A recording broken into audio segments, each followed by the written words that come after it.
semuanya, perkenalkan nama saya Angelita Yansainuk dengan NIM 200302068, jurusan Administrasi Bisnis dari kelas 1C semester 1, Fakultas Ilmu Sosial dan Ilmu Politik, Universitas Nusa Cendana Kupang. Tujuan saya membuat video ini adalah ingin memenuhi tugas dari mata kuliah pengantar sosiologi. Pertama-tama saya akan menjelaskan tentang apa itu sosiologi. Sosiologi adalah studi sistematis dan ilmiah tentang perilaku manusia, kelompok sosial, dan masyarakat. Sosiologi memeriksa kekuatan struktural dan kelembagaan yang membentuk kehidupan sehari-hari, perilaku, dan nilai-nilai sosial kita, dan juga dapat melihat bagaimana kita membantu menciptakan struktur dan institusi sosial tersebut. Mungkin sosiologi Peter Berger mengatakannya dengan sangat baik ketika dia menulis, sosiologi bukanlah praktik tetapi upaya untuk memahami. Ini mengharuskan sosiologi dapat melihat peristiwa sehari-hari sedikit berbeda dari cara kebanyakan orang. Selanjutnya menemukan sosiologi. Komunitas, bangsa, dan banyak organisasi lain, beberapa di antaranya melampaui batas negara ini. Sosiologi, ilmu sosial, dan perilaku lainnya serta disiplin terkait sosial keharusan membedakan kita dari hewan lain, dan meskipun itu terkait dengan kelangsungan hidup, itu juga melampaui dorongan biologis atau naluri belaka untuk bertahan hidup. Saling ketergantungan antara masyarakat dan individu ini adalah fokus utama sosiologi, dan untuk memahaminya diperlukan pengembangan imajinasi sosiologis. Selanjutnya, sosiologis imajinasi. Semua ilmu sosial dan perilaku berfokus pada perilaku orang dan berusaha menjelaskan, setidaknya sampai batas tertentu, apa yang mereka lakukan, bagaimana mereka melakukannya, dan mengapa mereka melakukannya. Namun setiap disiplin memiliki penekanan dan fokus utama yang berbeda yang membedakannya dari yang lain.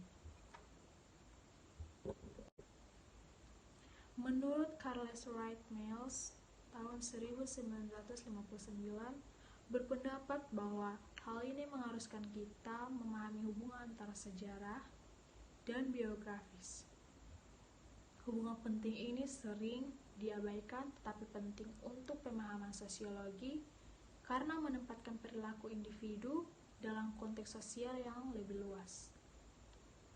Selanjutnya, masalah pribadi versus masalah sosial. Imajinasi sosiologis memungkinkan kita untuk melihat hubungan penting antara masalah pribadi yang mempengaruhi individu, misalnya menjadi alkoholik, dan masalah sosial yang mencerminkan masalah bagi seluruh masyarakat, misalnya alkoholisme. Perbedaan ini merupakan komponen penting dari sosiologi karena memungkinkan kita untuk melihat secara umum dan khusus. Sosiologi mempelajari pola perilaku untuk menarik kesimpulan umum tentang masalah sosial yang melampaui efek masalah atau masalah pada individu tertentu. Misalnya, meskipun alkoholisme mungkin memiliki konsekuensi yang menghancurkan bagi pecandu alkohol, sosiologi berfokus pada masalah alkoholisme yang lebih besar dan dampaknya terhadap masyarakat. Alkoholisme dan bentuk penyalahgunaan narkoba lainnya dan masalah sosiologis lainnya. Ini bukan untuk mengatakan bahwa sosiologis tidak peduli tentang individu dan kehidupan mereka, tetapi penekanan sosiologi adalah pada cara individu berhubungan dengan orang lain, polisi masyarakat dalam masyarakat, dan saling ketergantungan antara masyarakat dan individu. Seperti yang dicatat dalam contoh alkoholisme, salah satu tujuan sosiologi adalah untuk mengidentifikasi dan memahami pola umum perilaku sosial dengan mempelajari tindakan individu dan kelompok tertentu. Akibatnya studi sosiologi, kita tahu bahwa kebangsaan, ras, usia, jenis kelamin, orientasi seksual, preferensi politik, agama, dan sejumlah faktor sosial lainnya sangat mempengaruhi sudut pandang dan tindakan kita. Namun, dalam membuat generalisasi, kita harus berhati-hati agar tidak menjadi mangsa generalisasi yang berlebihan yang dapat secara serius merusak pemikiran kita dan mengaburkan pemahaman kita. Pertimbangan beberapa cara kita berpikir dan bertindak terhadap orang berdasarkan ras, usia, jenis kelamin, kelas sosial, dan karakteristik lainnya, dan bagaimana pikiran tindakan ini berpotensi merusak dan bahkan berbahaya. Selanjutnya, memahami kehidupan dan masyarakat global. Salah satu konsekuensi sosial paling signifikan dari abad ke-20 adalah transformasi dunia terpisah, negara-negara yang dengan sejarah, budaya, dan pengalaman sosial yang unik menjadi desa global yang besar. Globalisasi mengacu pada keterkaitan di antara orang-orang di seluruh dunia. Yang dimaksud di sini adalah proses di mana barang, informasi, orang, uang, komunikasi, mode, atau bentuk budaya lainnya bergerak melintasi batas negara. Selanjutnya, mengenali keberagaman. Bayangkan sebuah dunia di mana setiap orang persis sama seperti semua orang mirip, bertindak sama, berbicara sama, dan berpikir serupa. Betapa dunia yang sederhana dan tidak menarik itu. Meskipun terkadang menyenangkan berada di sekitar orang-orang dengan latar belakang dan minat yang sama, dunia ini jauh lebih kompleks dari itu. Kita hidup di dunia di mana keragaman memang bumbu kehidupan.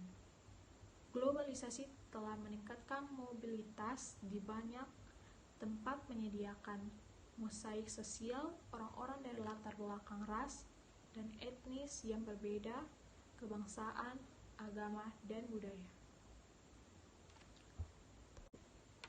Selanjutnya, sosiologi dan berpikir kritis. Berbicara secara sosiologis adalah bentuk berpikir kritis yang melibatkan penilaian ide, pernyataan, dan informasi secara objektif. Ini memerlukan pendefinisian masalah, melihat di bawah permukaan ide yang umum dipegang, mempertanyakan asumsi, menganalisis bukti secara logis dan sistematis, mengenali bias, menghindari reaksi spontan emosional terhadap masalah dan argumen, dan juga mengembangkan toleransi untuk hal tertentu. Sederhananya, pemikiran sosiologis melibatkan mengajukan pertanyaan dan mempertanyakan jawaban. Ini membutuhkan melihat lebih dekat pada dunia sosial kita. Selanjutnya, mencermati lebih dekat segala sesuatu yang tidak perlu seperti yang mereka lihat. Subjek sosiologi adalah apa yang mereka lakukan dalam kelompok, organisasi, dan masyarakat pokok bahasan yang akrab bagi kita semua. Sayangnya, banyak dari pemahaman kita tentang dunia sosial sangat individual dan terbatas pada pengalaman pribadi, desas-desus, dan praduga kita tentang cara berpikir dan cara yang mungkin kita inginkan.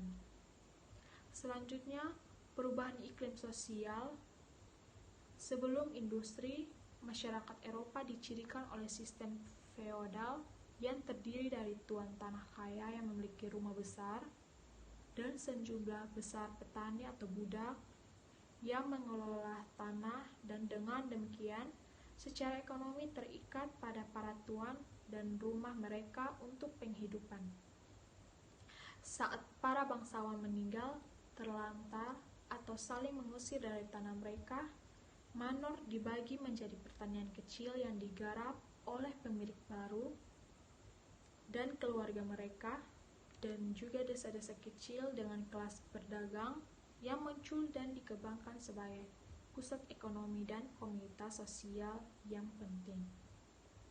Selanjutnya, perubahan iklim intelektual.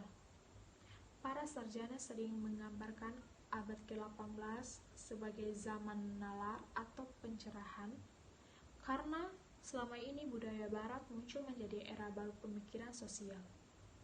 Selama beberapa abad dan sebagai hasil dari banyak perjuangan, cara dominan menjelaskan peristiwa sosial bergeser dari teologis ke ilmiah. Daripada mengaitkan perilaku manusia dan sosial dengan kekuatan supranatural, orang mencari penjelasan yang logis, rasional, dan sebab akibat. Akibatnya, universitas menggantikan gereja sebagai sumber utama ilmu pengetahuan. Selanjutnya, awal dari sosiologi Eropa. Ada beberapa karya sarjana abad ke-19 memberikan dasar bagi sosiologi sementara. Salah satunya adalah Auguste Comte yang sering disebut sebagai pendiri sosiologi. Auguste Comte dibesarkan setelah Revolusi Prancis. Mengamati gejolak sosial di negara asalnya, dia dipercaya bahwa pendekatan ilmiah baru untuk memecahkan masalah yang sedang melanda di Eropa mungkin juga dapat diterapkan pada studi tentang masyarakat. Dia menciptakan istilah sosiologi dan menulis filsafat positif, pendekatan sosiologis sistematis pertama untuk mempelajari masyarakat. Ilmu baru Comte menekankan positifme, penggunaan observasi, perbandingan, eksperimen, dan metode sejarah untuk menganalisis masyarakat. Selanjutnya, sosiologi melintasi Atlantik. Seperti di Eropa, permulaan industrialisasi dan urbanisasi yang pesat serta masalah-masalah sosial yang menyertai memberikan dorongan bagi perkembangan sosiologi di Amerika Serikat. Sosiologi Amerika membangun dan memperluas teori dan gagasan para pendiri sosiologi Eropa. Selanjutnya, sosiologi kontemporer. Kontribusi teoritis dan metodologis dari para sarjana ini kemudian dikenal sebagai Chicago School dan menyediakan sosiologi dengan interaksionisme simbolik, salah satu dari tiga utama perspektif teoritis, yaitu sudut pandang atau cara tertentu dalam memandang sesuatu yang mendominasi sosiologi saat ini. Dua lainnya adalah fungsionalisme struktural dan konflik. Ketiga perspektif utama ini berfungsi sebagai paradigma, kumpulan asumsi, dan ide yang memandu pertanyaan penelitian, metode analisis, dan interpretasi dan pengembangan teori. Selanjutnya, perspektif interaksionis simbolik. Perspektif interaksionis simbolik memandang makna sosial sebagai timbul melalui proses interaksi sosial. Interaksionisme simbolik kontemporer bertumpu pada tiga premis dasar, yaitu perspektif teoritis utama dalam pandangan sosial terbagi atas 7, yaitu yang pertama tentang masyarakat, yang kedua konsep dan ide utama, yang ketiga kekuatan, yang keempat kelemahan, yang kelima interaksionisme simbolik, yang keenam fungsionalisme struktural, dan yang terakhir konflik. Para pendukung perspektif ini sering disebut sebagai perspektif interaksionis, terlibat dalam analisis tingkat mikro yang berfokus pada interaksi sehari-hari dari individu dan kelompok dalam situasi sosial tertentu. Tiga konsep utama yang penting untuk memahami pendekatan teoretis ini mencakup simbol-simbol yang bermakna, definisi situasi, dan diri yang memandang kaca. Selain itu, dua jenis penting dari analisis teoritis cocok dengan perspektif interaksionis, analisis, dramaturgi, dan pendekatan pelabelan. Selanjutnya, simbol-simbol yang berarti. Menurut George Hamid, ia menegaskan bahwa proses interaksi sosial yang sedang berlangsung, penciptaan dan pendefinisian ulang dari simbol-simbol yang bermakna, memungkinkan masyarakat. Simbol yang bermakna adalah suara, objek, warna, dan peristiwa yang mewakili sesuatu selain diri mereka, dan sangat penting untuk memahami interaksi sosial. Selanjutnya, definisi situasi. Definisi situasi mengacu pada gagasan bahwa jika orang mendefinisikan situasi sebagai nyata, mereka nyata dalam konsekuensinya. Sederhananya, orang mendefinisikan realitas sosial melalui proses interaksi, memberi dan menerima. Selanjutnya, self-looking glass self. Looking glass self mengacu pada gagasan bahwa konsep diri individu sebagian besar merupakan cerminan dari bagaimana dia dipersepsikan oleh anggota lain. Selanjutnya, analisis dramaturgi. Sebuah kerangka teoritis yang berguna dalam interaksionisme simbolis. Analisis dramaturgi menggunakan analogi ater untuk menganalisis perilaku sosial. Dalam pendekatan ini, orang dipandang sebagai aktor yang memainkan peran saat memainkan drama kehidupan. Selanjutnya, pendekatan pelabelan. Sudut pandang teoritis lain dalam interaksionisme simbolik adalah pendekatan pelabelan, yang berpendapat bahwa orang-orang melampirkan berbagai label pada perilaku, individu, dan kelompok tertentu yang menjadi bagian dari identitas sosial dan membentuk sikap orang lain tentang tanggapan terhadap mereka. Selanjutnya, fungsi manifest dan laten. Sosiologi kontemporer yang menggunakan perspektif fungsionalis struktural membedakan antara fungsi nyata yang artinya konsekuensi yang diharapkan atau diinginkan dari institusi sosial dan fungsi laten yang artinya konsekuensi yang tidak disengaja atau tidak diakui dari institusi sosial.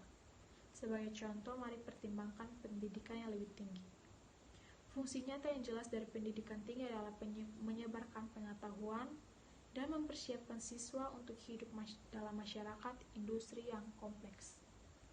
Selanjutnya, disfungsi. Dari perspektif fungsionalis, beberapa aspek masyarakat dipandang tidak berfungsi karena mengganggu stabilitas dan ketertiban sosial. Penting untuk dicatat bahwa fungsional dan disfungsional tidak mewakili penilaian nilai dan tidak identik dengan baik dan buruk. Kejahatan dapat dipandang sebagai disfungsional karena mengancam ketertiban sosial, menyakiti orang, dan menghabiskan banyak uang bagi masyarakat. Sekian dari penjelasan materi pada hari ini. Maka saya ucapkan terima kasih.